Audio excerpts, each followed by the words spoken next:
ത്രിതല പഞ്ചായത്ത് തെരഞ്ഞെടുപ്പിന് മുന്നോടിയായി കോട്ടയത്ത് ഇടതുമുന്നണിയിലെ സീറ്റ് വിഭജനം പുരോഗമിക്കുകയാണ്.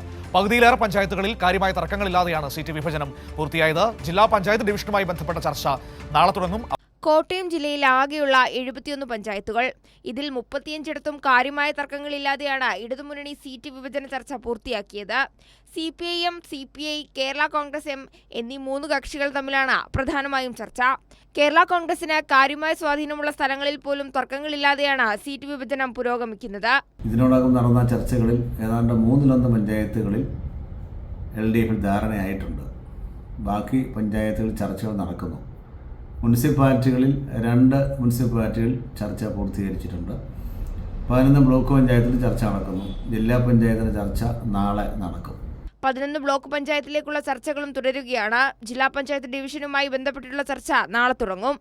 കഴിഞ്ഞ പ്രാവശ്യം 22 ഡിവിഷനുകളാണ് ഉണ്ടായത്. ഇത്തവണ ഒരു സീറ്റ് കൂടി വർദ്ധിച്ച് 23 ഡിവിഷനുകളാണ് ജില്ലാ പഞ്ചായത്തിലുള്ളത്. കൈരളി ന്യൂസ്, കോട്ടയം.